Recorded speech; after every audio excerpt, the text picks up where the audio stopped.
நிஷா இருந்துட்டு தன்னோட அக்கா ரேணுகா ரொம்ப நல்லா இருக்கணும் அப்படின்ற மாதிரி நினைச்சு உண்மையிலேயே தன்னோட அக்காவுக்காக போராடுறது ரொம்ப ரொம்ப நல்ல விஷயம் அப்படின்னே சொல்லலாம்.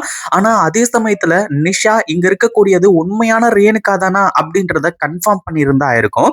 அதாவது நிஷாவை சொல்லியும் குத்தம் இல்ல, அதே மாதிரி இந்த கதிரேசனை சொல்லியும் குத்தம் இல்ல, அதே மாதிரி விஜய சொல்லியுமே குத்தம் இல்ல. ஏன்னா இந்த சுடர் இருந்துட்டு இங்க எல்லாரையுமே நம்ப வச்சு ஏமாத்தலாம் அப்படின்ற மாதிரி முடிவு பண்ணிட்டா.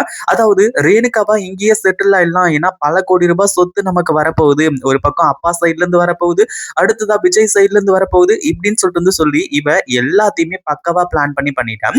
ஆனா அதே சமயத்துல நம்ம மல்லி சொல்றத எல்லாருமே கொஞ்சமாச்சு கேட்டிருந்தாங்க அப்படின்னா இந்த அளவுக்கு வந்திருக்காது.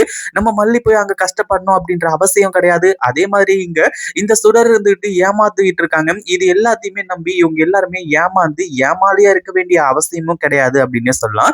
ஆனா அதே சமயத்துல இப்போ நம்ம நிஷா இருந்துட்டு இந்த சுடரோட நெத்தியில அதாவது துப்பாக்கிய வச்சுக்கிட்டு நீ யாரு என்ன ஏது அப்படின்றது எல்லாமே எனக்கு தெரியும் அப்படின்ற மாதிரி சொல்லி இப்போ இந்த சுடரோட வாயாலேயே எல்லா உண்மையுமே வர வைக்க போறாங்க அப்படின்றத கேட்டாலே எல்லாருக்குமே ஹாப்பியா இருக்கும்.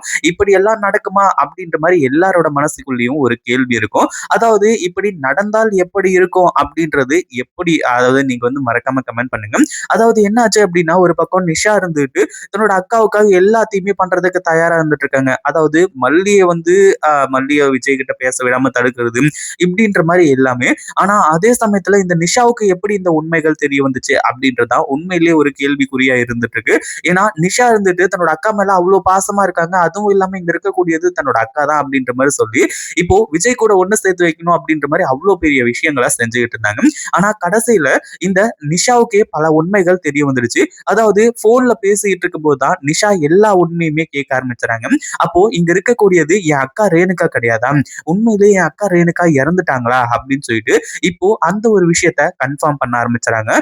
அதுவும் இல்லாம ஏற்கனவே தன்னோட அக்கா பொண்ண நம்ம மல்லிக்கு, அதாவது மல்லியோட மல்லி கூட விஜய் சேரக்கூடாது அப்படி இப்படின்ற மாதிரி சொல்லி பல பிளான் பண்ணாங்க. அதுவும் இல்லாம தன்னோட அக்கா பொண்ண பாத்துக்கணும் அப்படின்றதுக்காக இந்த நிஷா இருந்துட்டு விஜய கல்யாணம் பண்ணிக்கிறதுக்காக பார்த்தாங்க. அதுக்கான காரணம் அது மட்டுமா அப்படின்னு கேட்டீங்கன்னா விஜயோட சொத்து தான். விஜய் சொத்துக்கு ஆசைப்பட்டு தான் இது எல்லாத்தையுமே பண்ணாங்க. அப்படி இருக்கும்போது இங்க இருக்கக்கூடியவ எவ்வளோ ஒருத்தி, அப்படி இருக்கும்போது என் அக்கா இருக்கக்கூடிய இடத்துல இவ இருக்கக்கூடாது அப்படின்ற மாதிரி முடிவு பண்ணாங்க. கடைசியில இந்த சுடரோட நெத்தில துப்பாக்கிய வச்சுக்கிட்டு மிரட்ட ஆரம்பிச்சுறாங்க. உண்மைய சொல்லு, நீ யாரு? மல்லி சொன்ன மாதிரி நீ சுடர் தான். உனக்கும் என் அக்காவுக்கும் எந்த ஒரு சம்பந்தமும் இல்ல. என் அக்கா மாதிரி இருக்கக்கூடிய ஒரு ஆள் மட்டும் தான் நீ அப்படின்ற மாதிரி சொல்லி நம்ம நிஷா இருந்துட்டு எல்லா உண்மையுமே கேட்கிறாங்க.